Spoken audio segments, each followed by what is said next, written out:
আসসালামু আলাইকুম। আজকে সেই আমার স্বপ্নের যে সাইট্রাস গার্ডেন বীরগঞ্জ কবিরাজহাটের সেটাতে এসেছি। যারা জানেন এই এটা প্রায় ৩ একরের সাইট্রাস গার্ডেন। এখানে মেইনলি আছে ভিয়েতনাম মাল্টা, ইয়েলো মাল্টা 1, ইয়েলো মাল্টা 2, কিছু পাকিস্তান কমলা অ্যান্ড থাই 2 কমলা। সাইট্রাস জগতে যখন আমি প্রথম ঢুকি, ইট ওয়াজ মাই চ্যালেঞ্জ যে সাইট্রাস করা যাবে এবং লাভজনক করা যাবে। আজকে সেখানে ঢুকলাম অনেকদিন পরে। এটা লিজ দিয়ে দিয়েছি, কারণ এটা মেনটেন করা আমার পক্ষে সম্ভব না।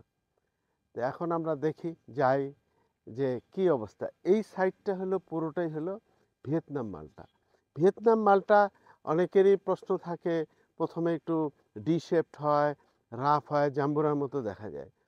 With the passage of time যদি দেখেন এটা মোলায়েম হয়ে যায় এবং বেশ সুন্দর হয়, সাইজটা মিডিয়াম হয়ে যায়, একটাও ডিশেপ নাই এবং মোটামুটি ভালো আছে। আজকে আমরা এই যে যদি এখানে আমরা দেখি, এটা তো জানেন থোকায় থোকায় ধরে, বছরে দুবার ধরে, অনেক ওজন, একটা লাভবান। বাট একটাই যে যেটা এটা কালার হয় না, আর খাওয়ার সময় একটু ঠোঁটে জ্বালা যন্ত্রণা করে।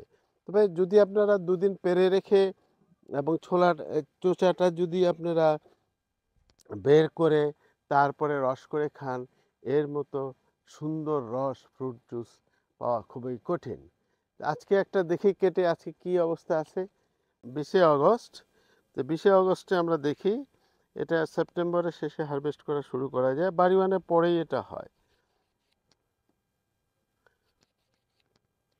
ম্যাচুর হতে শুরু করেছে, অনেক রসালো, একটু একটু ক্রিম ভাব আসছে। এটার কিন্তু রস প্রচুর, এই যে যদি দেখেন প্রচুর রস, রসের কোনো ঘাটতি নেই। একটু টেস্ট করে দেখি, বিসমিল্লাহ। এই বছরের প্রথম মিষ্টি চলে আসছে, তবে কাঁচা কাঁচা ভাবটা এখনো আছে। এটা আর 1 সপ্তাহ পর থেকে খাওয়া যাবে জুসটা। আলহামদুলিল্লাহ। আমার মনে হয় যেটা গ্রেপ ফ্রুট বলে, এটাও আসলে আমার মতে এটা একটা গ্রেপ ফ্রুট। এটা রসের জন্যে খুবই ভালো এবং এর মতো টেস্টি গ্রেপ ফ্রুট আমি খাইনি, নাই। গ্রেপ ফ্রুটগুলো বেশিরভাগই মনে করেন যে ঝামেলা করে।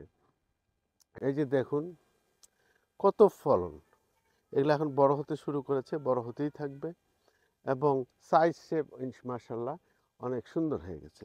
এটার ডিস্টেন্সটা একটু কাছাকাছি হয়ে গেছে। এবার কিছু গাছ আমরা কেটে ফেলবো, কারণ তখন তাড়াহুড়া করে লাগিয়েছিলাম। এটা 9 ফিট ডিস্টেন্সে আছে। এবার একটা একটা করে গাছ কেটে ফেলতে হবে, তাহলে আগামীবার ফলনও ভালো হবে এবং সুন্দর হবে। এই পর্যন্তই। আপনারা এই যে দেখুন, এটা জানেন সবাই।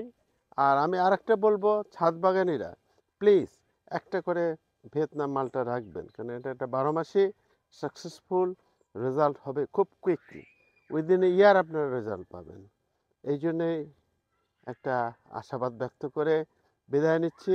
এরপরে আমরা যাব yellow Malta 1, yellow Malta 2, Pakistan orange and Thai 2 orange garden. Allah Hafiz.